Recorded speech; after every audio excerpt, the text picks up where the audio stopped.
ക്യാമറയ്ക്കുള്ളിലൂടെ നമ്മൾ കാണിക്കുന്ന, അല്ലെങ്കിൽ 2-3 ക്യാമറ വെച്ച് നമ്മൾ കാണിക്കുന്ന ആവേശമല്ല നമുക്ക് ഇവിടെ നിലമ്പൂരിലെ ഈ ടൗണിൽ നിന്ന് നമുക്ക് കാണാൻ കഴിയുന്നത്. ഇവിടെ വരുന്ന ഒരു കൊച്ചു കുട്ടിയുടെ കയ്യിൽ പോലും കൊടിയുണ്ട്. അവർ അത്രയും ആവേശത്തോടു കൂടിയാണ് ഇവിടെ വരുന്നത്. എം സ്വരാജിന്റെ ടീഷർട്ട് ധരിച്ച് തലയിൽ LDFന്റെ തൊപ്പി വെച്ച് LDFന്റെ കൊടിയുമായി നൂറുകണക്കിന് പ്രവർത്തകർ വിവിധ മേഖലകളിൽ നിന്ന് ഇങ്ങോട്ട് എം സ്വരാജിന് അഭിവാദ്യം അർപ്പിച്ചുകൊണ്ട് ഈ നിലമ്പൂരിലെ ഈ ടൗണിലേക്ക് എത്തിച്ചേരുന്ന കാഴ്ച, അത് എല്ലാ ആവേശവും, ഒരു കൊട്ടിക്കലാശത്തിന്റെ എല്ലാ ആവേശവും പ്രകടമാക്കുന്നതാണ് നമ്മളിവിടെ കാണുന്നത്. സാധാരണഗതിയിൽ കൊട്ടിക്കലാശ ദിവസം സമയം സ്ഥാനാർത്ഥികൾ അങ്ങനെ വരുന്ന അണികളോട് സംസാരിക്കാറില്ല. പക്ഷേ എം സ്വരാജ് ഇപ്പോൾ അവിടെ കൂടിയ അണികളോട് സംസാരിച്ചു കൊണ്ടിരിക്കുകയാണ്. എന്തുകൊണ്ട് LDF ഇവിടെ വിജയിക്കണം എന്ന് കൂടി ആവേശം കൊണ്ട് മതിമറന്നു നിൽക്കുന്ന അണികളോട് എന്തുകൊണ്ട് LDF ജയിക്കണം എന്ന് എം സ്വരാജ് ഇപ്പോൾ പറഞ്ഞുകൊണ്ടിരിക്കുന്ന കാഴ്ചയാണ് നമുക്ക് കാണാൻ കഴിയുന്നത്. LDFന്റെ വലിയ ആവേശമുള്ള മുദ്രാവാക്യങ്ങൾ, അതുപോലെ തന്നെ ബാറ്റ് മേളമെല്ലാം നിർത്തിവെച്ചിട്ടാണ് ഇവർ ഈ അണികളെല്ലാം എം സ്വരാജിന്റെ വാക്കുകൾ ഇപ്പോൾ കേട്ടുകൊണ്ടിരിക്കുന്നത്. സ്വരാജിന്റെ ഓരോ വാക്കും അവർ ആവേശത്തോടു കൂടി ഏറ്റെടുക്കുന്ന കാഴ്ചയെ നമുക്കിവിടെ കാണാൻ കഴിയുന്നുണ്ട്.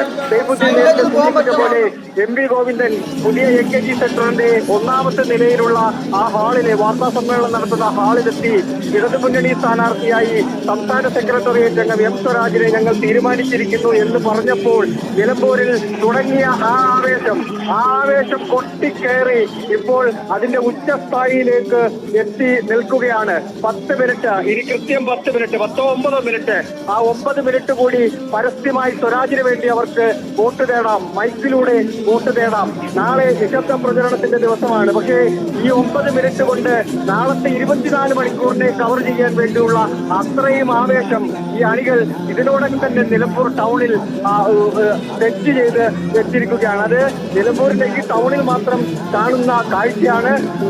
ഈ മണ്ഡലത്തിലെ 7 പഞ്ചായത്തുകളിലും നിലമ്പൂർ ഇപ്പോൾ നിൽക്കുന്ന നിലമ്പൂർ നഗരസഭയിലും ഇതേ ആവേശം നമുക്ക് പ്രകടമാണ് എന്നുള്ളതാണ് ഏറ്റവും പ്രധാനപ്പെട്ട ഒരു കാര്യം. CPMന്റെ സംഘടനാ സംവിധാനം മുഴുവൻ, CPM ഒരു കേന്ദ്ര സ്വഭാവത്തിൽ തെരഞ്ഞെടുപ്പിനെ നേരിടുന്ന പ്രസ്ഥാനമാണ്. അതിന്റെ സംഘടനാ സംവിധാനം മുഴുവൻ ഇവിടെ കഴിഞ്ഞ 3 ആഴ്ചക്കാലമായി ഇവിടെ വിന്യസിച്ചിരിക്കുകയാണ്.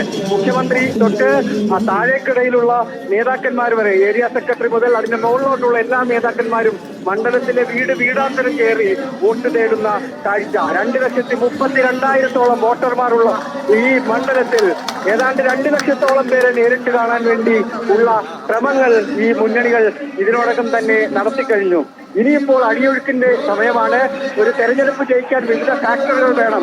അതെല്ലാം സെറ്റ് ചെയ്ത് വെച്ചിരിക്കുകയാണ്. ആ സെറ്റ് ചെയ്ത് വെച്ചിരിക്കുന്നത് ഒലിച്ചു പോകാതിരിക്കാൻ, അടിയൊഴുക്കിലൂടെ അത് നഷ്ടപ്പെട്ടു പോകാതിരിക്കാൻ വേണ്ടി മുഖ്യമന്ത്രി പറഞ്ഞ പോലെ കണ്ണിൽ എണ്ണ ഒഴിച്ച് കാത്തിരിക്കുന്ന LDF പ്രവർത്തകരെയാണ് നമുക്ക് നിലമ്പൂരിൽ നിന്ന് കാണാൻ കഴിയുന്നത്.